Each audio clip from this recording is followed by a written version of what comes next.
अब भारत की automobile industry में एक और बहुत बड़ा उछाल आने वाला है जो साल 2024 के शुरुआती दौर में देखने को मिल सकता है। और ऐसा हम इसलिए बोल पा रहे हैं क्योंकि अब एक और यूरोपियन कंपनी चीन से अपना बोरिया बिस्तर बांध के भारत आने का मन बना चुकी है। वजह यह है कि इस कार कंपनी का चीनी मार्केट में टिकना मुश्किल हो चुका है। कोइंसिडेंटली कार कंपनी का मार्केट भारत में काफी तेजी से उठा है, इसलिए अब यह मैन्युफैक्चरर चीन को छोड़कर भारतीय मार्केट में कंसंट्रेट करना चाहती है। आज काफी बड़ी इम्पोर्टेंट अपडेट होने वाली है, इसलिए इस वीडियो को ध्यान से देखिएगा। और भारत में ऑटोमोबाइल सेक्टर का मार्केट काफी तेजी से बढ़ा है, इसलिए इस वीडियो को एक लाइक जरूर करें। साथ ही इसी तरह और भी नॉलेजेबल वीडियो देखने के लिए चैनल को सब्सक्राइब जरूर करें। ये आपके लिए 1 सेकंड का काम है, लेकिन इससे हमारी काफी बड़ी मदद होती है।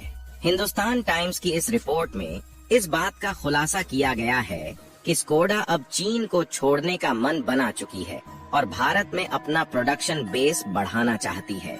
पिछले कुछ सालों में दुनिया भर में चीनी कार कंपनी की बाढ़ आ चुकी है और चीन में पॉलिसीज कुछ ऐसी है जो वहाँ की लोकल ब्रांड कंपनी को ज्यादा सपोर्ट करती हैं। वहीं भारत ऑटोमोबाइल मार्केट के हिसाब से दुनिया में तीसरे नंबर पर आ चुका है और फेयर कंपटीशन के चलते अब कुछ नए मैन्युफैक्चरर्स भारत में कदम रख रहे हैं। आपको बता दें कि स्कोडा की पेरेंट कंपनी फोक्सवैगन है, जो कई सालों से भारत में पैसेंजर व्हीकल और कमर्शियल व्हीकल मार्केट में टिकी हुई है। फाइनेंशियल ईयर 2022-2023 के बीच भारत से करीबन 6.5 लाख गाड़ियों का एक्सपोर्ट 120 से ज्यादा देशों को किया गया था और भारत से ये एक्सपोर्ट 15% की दर से हर साल बढ़ रहा है।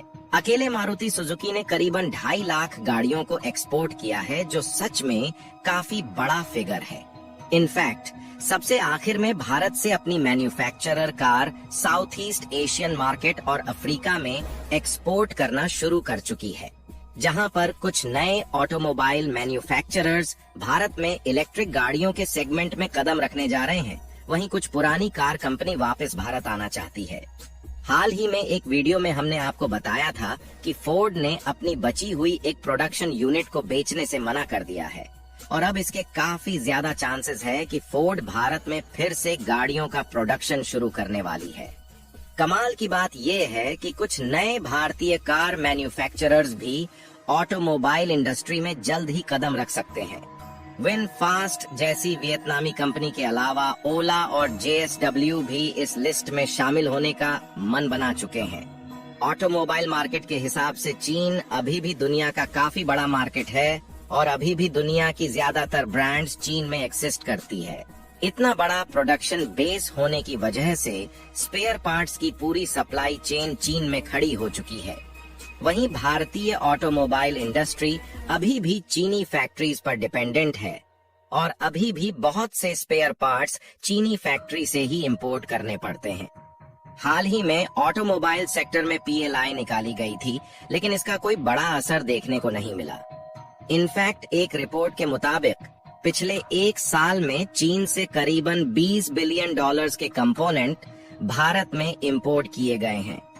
अगर देखें तो भारतीय ऑटोमोबाइल मार्केट में चीन का 30% से ज्यादा का हिस्सा है।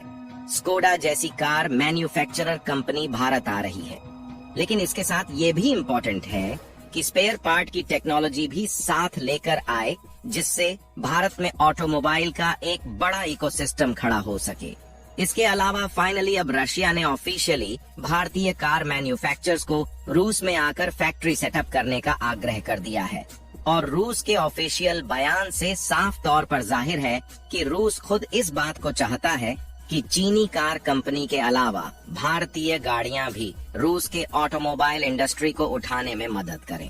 आपको बता दें कि जो यूरोपियन, कोरियन और जापानीज कार कंपनी रूसी मार्केट को छोड़कर जा चुकी है, उन गाड़ियों के आफ्टर सेल्स मार्केट में पार्ट्स की सप्लाई भारत से की जा रही है।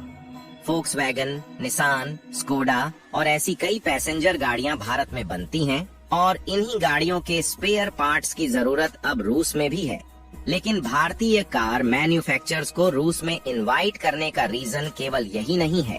रीजन ये है कि रूस खुद चीन और चीनी कंपनी पर पूरा भरोसा नहीं कर सकता और इसी वजह से रूस चाहता है कि चाइनीज मैन्युफैक्चरर्स को टक्कर देने के लिए टाटा और महिंद्रा जैसे कार मैन्युफैक्चरर्स रूसी मार्केट में उतरे।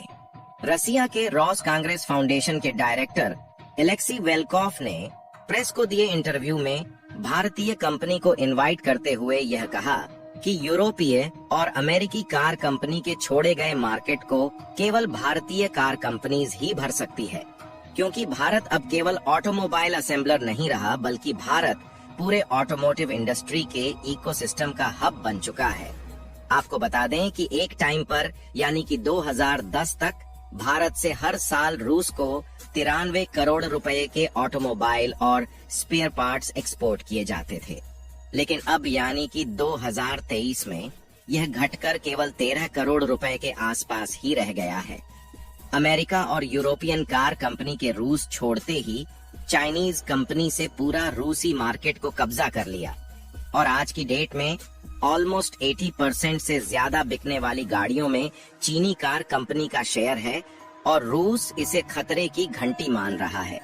किसी भी सेक्टर को डेवलप होने में कंपटीशन का काफी बड़ा हाथ होता है और अकेले चीनी कंपनीज की वजह से रूस में कंपटीशन खत्म हो चुका है। एलेक्सी बेलकॉफ का कहना है कि भारतीय कंपनी रूस में प्रोडक्शन यूनिट सेटअप करने का इंटरेस्ट तो दिखा रही है, लेकिन वेस्टर्न देशों के प्रतिबंधों के डर से पीछे हटी हुई है। यह रिपोर्ट सितंबर 2023 में पब्लिश की गई थी और इस रिपोर्ट में बताया गया है कि रूस की लड़ाई से पहले चाइनीज कार्स का शेयर 7% से भी कम था, लेकिन आज के टाइम पर रूसी सड़कों पर चल रही चीनी गाड़ियों का शेयर करीबन 50% के आसपास है। हालांकि जैसा हमने बताया कि नई खरीदी जाने वाली गाड़ियों में चीन का शेयर 80% तक पहुंच चुका है, क्योंकि रूसी मार्केट में दूसरा ऑप्शन नहीं रह गया है। कुछ ही दिनों पहले हमने एक रिपोर्ट को कवर किया था जिसमें हमने आपको बताया था कि यूरोप तक अब चीनी इलेक्ट्रिक गाड़ियों से परेशान आ चुका है और यही वजह है कि इलेक्ट्रिक गाड़ियों पर दिए जाने वाले इंसेंटिव में से चीनी कंपनी को बाहर रखा गया है। बात करें रूसी कार कंपनीज की तो फिलहाल 2 से 3 रूसी कार कंपनीज अभी भी रसिया में ऑपरेशनल है, लेकिन ये रूसी कंपनीज भी यूरोपियन स्पेयर पार्ट्स का इस्तेमाल अपनी कार को असेंबल करने में कर रही थी। अब क्योंकि यूरोपियन कार कंपनीज नहीं है, इसलिए इनकी जगह चाइनीज पार्ट मैन्युफैक्चरर्स ले चुके हैं। भारत के साथ दिक्कत यह है कि भारत रूस के साथ बॉर्डर शेयर नहीं करता, लेकिन चीन इसका फायदा भरपूर उठा रहा है। यही वजह है कि तेल के बदले रूस चीन से एक बड़ी मात्रा में दूसरे गुड्स का इंपोर्ट कर लेता है, जिसकी वजह से रूस और चीन के बीच रूबल और युवान में व्यापार शुरू हो चुका है। भारत और रूस के बीच बायलैटरल ट्रेड लगभग $50 बिलियन के आसपास है, लेकिन यहाँ भी रूस का पलड़ा भारी है और भारतीय गुड्स चाहकर भी चीनी प्रोडक्ट को रिप्लेस नहीं कर पा रहे। कुछ ही दिनों पहले भारत की तरफ से रूस को कुछ ट्रैक्टर्स एक्सपोर्ट किया गया था, जिससे ट्रैक्टर्स को रूसी वेदर कंडीशन के हिसाब से वहाँ पर टेस्ट किया जा सके। हालांकि एक्सपोर्ट ऑर्डर के बाद क्या हुआ, इसके बारे में हमें कोई भी जानकारी नहीं मिल सकी है, लेकिन भारतीय ऑटोमोबाइल सेक्टर आज दुनिया के किसी भी देश की कंपनी को टक्कर दे सकता है। इसलिए इस वीडियो को एक लाइक जरूर करें। अगर अभी भी आप इस वीडियो को देख रहे हैं तो आप लोग अपनी राय कमेंट में जरूर बताइए कि स्कोडा कंपनी भारत कब तक लौटने वाली है।